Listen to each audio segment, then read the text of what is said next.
बिस्मिल्लाहिर्रहमानिर्रहीम। ताहा रफ़ीक नाम है और मैं आगोश हाला को के अंदर एडमिनिस्ट्रेटिव रिस्पॉन्सिबिलिटीज़ अदा कर रहा हूँ। इस वक्त आप लोग जहाँ मौजूद हैं ये अलखिदमत फाउंडेशन सिंध रीजन के तहत सिंध के पसमानदा तरीन इलाके हाला के अंदर यतीम और बेसहारा बच्चों के लिए एक इदारा कायम किया गया है कि जिसमें वो यतीम बच्चे कि जिनके सर से वालिद की रस्ते शफ़क़त से महरूम हो चुके होते हैं उनको पूरे सिंध से जमा करके हमने यहाँ पर फैसिलिटेट किया है।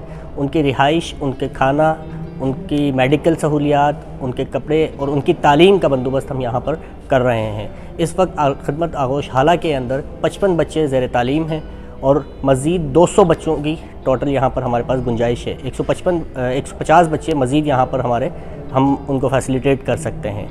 और ये जो सिंध के बिल्कुल सेंटर के अंदर आगोश हाला मौजूद है, ये एक पसमानदा तरीन इलाके में है, तो यहाँ सिंध भर से हमने बच्चों को फैसिलिटेट किया है। अब बच्चों के यहाँ दाखिले के सूरत के अंदर हमारा एक एज क्राइटेरिया है। 6 साल से 12 साल तक के बच्चों को हम यहाँ उसकी दरख्वास्तें लेते हैं। उसके बाद उनकी स्क्रीनिंग करने के बाद यहाँ पर उनका एडमिशन होता है। इस वक्त सिंध के मीरपुर माथेलो से लेकर हैदराबाद तक, उमरकोट से लेकर खैरपुर तक और सक्खर तक, इन तमाम एरियाज़ के बच्चे यहाँ मौजूद हैं हमारे पास, जिन्हें हम यहाँ फैसिलिटेट कर रहे हैं। अलखिदमत जो आगोश हैं ये पूरे पाकिस्तान के अंदर 17 आगोश होम्स इस वक्त चल रहे हैं और एक तुर्की में। इस तरह से 18 आगोश होम्स का नेटवर्क अल्हम्दुलिल्लाह आगोश होम्स का हमारा कायम हो चुका है। इसी सिलसिले के अंदर हमारा सिंध के अंदर एक कराची के अंदर गुलशन मेमार के अंदर आगोश होम मौजूद है। वहाँ कराची रीजन से हमारे बच्चों को वहाँ फैसिलिटेट किया जा रहा होता है। इसी तरह एक और मंसूबा सिंध का आगोश राशिदाबाद हमारा अनकरीब उसका आगाज़ कर दिया जाएगा, जो कि टंडोलयार में पुखास रोड पर, हैदराबाद टू में पुखास रोड के ऊपर, मेन रोड के ऊपर हमारे उसकी जो है वो आगाज़ इंशाल्लाह इस साल के आखिर में हम कर देंगे। तो इस तरह सिंध के टोटल 3 प्रोजेक्ट्स हमारे पास हो जाएंगे। जी, इस प्रोजेक्ट के अंदर हमारे पास जो है वो बच्चों की हॉस्टल ब्लॉक मौजूद है, जिसके अंदर बच्चों की रिहाइश का इंतज़ाम किया गया है। उनका एकेडमिक ब्लॉक मौजूद है जहां बच्चों को तालीम दी जा रही होती है। उसके अलावा मस्जिद यहाँ प्रोजेक्ट में अलग मौजूद है जहां बच्चों की दीनी तालीम और नमाज का अहतमाम किया जा रहा होता है। इसके साथ साथ मैस मौजूद है, किचन मौजूद है, ये अलग ब्लॉक है। एडमिनिस्ट्रेशन ब्लॉक हमारे तमाम ब्लॉक से बिल्कुल सेपरेट हमने बनाया है ताकि एडमिनिस्ट्रेटिव पर्सनस और एडमिनिस्ट्रेटिव स्टाफ बच्चों की रूटीन लाइफ के अंदर डिस्टर्बेंस का बायस ना बने। जो भी विजिटर्स होते हैं वो एडमिनिस्ट्रेशन ब्लॉक के अंदर हमारे पास आते हैं और हम वहाँ से उन्हें फैसिलिटेट करते हैं।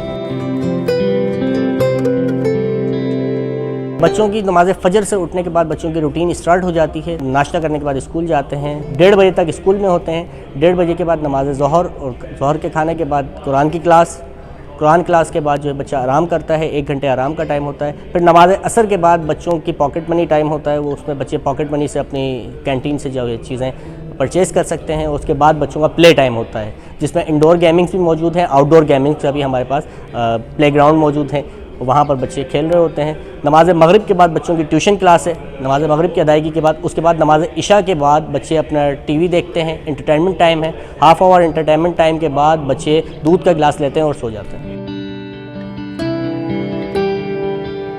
हमारा मेन्यू तयशुदा होता है जिसके अंदर मीट भी मौजूद है, वेजिटेबल्स भी हैं, बीन्स भी मौजूद हैं, उसका पूरा शेड्यूल होता है। नाश्ते के अंदर बच्चों को कभी शहद, कभी मक्खन और इस तरह की चीज़ों से भी हम बच्चों को जो है नाश्ते के अंदर देते हैं ताकि जहां हम बच्चों को एजुकेशन के मयार में आगे पहुंचाना चाह रहे हैं वहां उनकी हेल्थ को भी नज़रअंदाज नहीं किया जा सकता।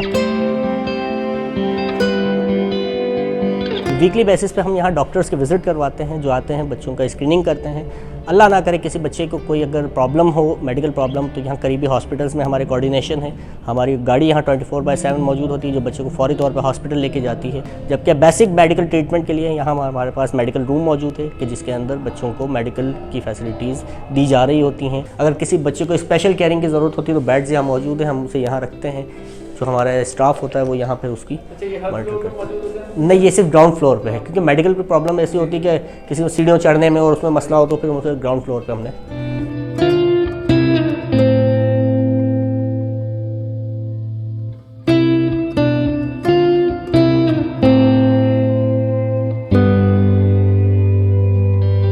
टीम वर्कशॉप अपने स्टाफ की ट्रेनिंग से रिलेटेड करवा चुके हैं। ख़ास तौर पे वो स्टाफ के जो हमारा बच्चों से डायरेक्ट रिलेटेड है, जिसमें एजुकेशनल स्टाफ है, हमारे टीचर्स मौजूद हैं, हमारे वार्डन्स मौजूद हैं उन स्टाफ की तो बराह रास्त ट्रेनिंग के सेशंस यहाँ शुरू हो चुके हैं, जबकि हमारे सपोर्टिंग स्टाफ, कुक और दीगर लोग हैं, उनका हम फ्यूचर में इंशाल्लाह प्लानिंग में है और वो भी इंशाल्लाह जल्द हम जो है वो उसकी वर्कशॉप भी यहाँ, उनकी ट्रेनिंग का भी बंदोबस्त हम यहाँ करते हैं।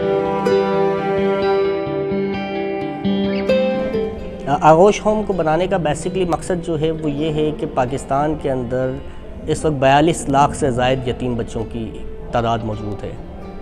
अनफॉर्चुनेटली इसमें बहुत बड़ी तादाद ऐसी है कि जो टैलेंटेड है, लेकिन सिर्फ बाप के दफ्तर शफ़क़त ना होने की वजह से आला तालीम से महरूम है।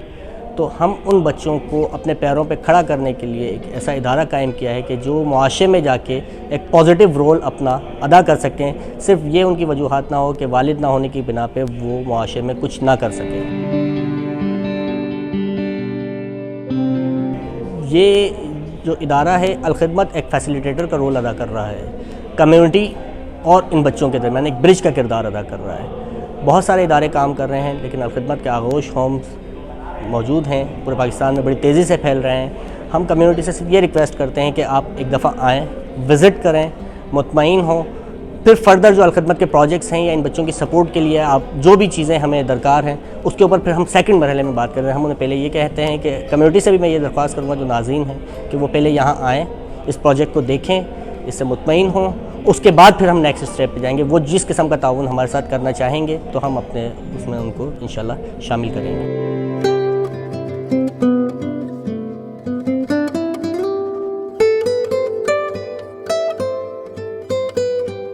जी आए, हम आपको विज़िट भी करवाते हैं अपनी बिल्डिंग का, और जो है इसमें बच्चों की किस तरह की रिहाइश हम दे रहे हैं, किस तरह की बच्चों को जो है रिहायशी सहूलियात हम यहाँ दे रहे हैं वो हम आपको दिखाते हैं हॉस्टल के अंदर। इस ये जो ग्राउंड फ्लोर है, जी ये ग्राउंड फ्लोर है, ये इस पर 11 बड़े रूम मौजूद हैं जहाँ बच्चे अकोमोडेट हुए हैं, जहाँ बच्चे रह रहे हैं। तो उनके फर्नीचर्स, उनके बेड्स, उनकी अलमारी, कबर्ड्स वगैरह यहाँ मौजूद हैं। हम उनको आपको विजिट करवाएं। जी जी बिल्कुल। ये बच्चों का रूम है जहाँ पर बच्चे रह रहे हैं। एक रूम में 5 बच्चे फैसिलिटेट हम कर रहे हैं यहाँ पे। उनमें हर बच्चे की separate cupboard, separate bed, separate उसकी शेल्फ मौजूद है। रूम में जो बच्चों की अकोमोडेशन होती है, रूम अलॉटमेंट, वो हम एज ग्रुप के हिसाब से करते हैं बच्चों की, ताकि कोई डिफ्रेंशिएट भी ना हो और आपस में लड़ाई का कॉन्सेप्ट भी बच्चों का ना हो। उसके साथ साथ हमारा हर रूम CCTV से मॉनिटर हो रहा है। ये हर कमरे में हमारे CCTV कैमरा मौजूद है। ये हमारा एकेडमिक सेक्शन मौजूद है। यहाँ बच्चों की क्लासरूम्स हैं जहाँ बच्चे पढ़ रहे होते हैं। 4 क्लास है जहाँ बच्चे अपनी एकेडमिक स्कूल टाइमिंग में भी अपनी तालीम हासिल कर रहे होते हैं, और इवनिंग में अपनी ट्यूशन्स के अंदर भी।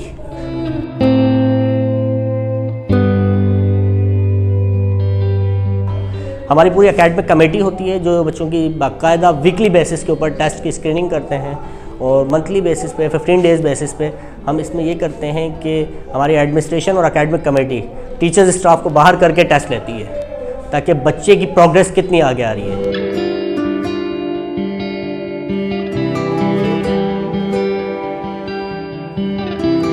टॉयलेट्स और जो ऐसी चीज़ें हैं वहाँ पर हम कोशिश करते हैं कि हमारी एडमिनिस्ट्रेटिव स्टाफ भी विज़िट करके उसको मॉनिटर करें डेली बीच रूटीन के अंदर।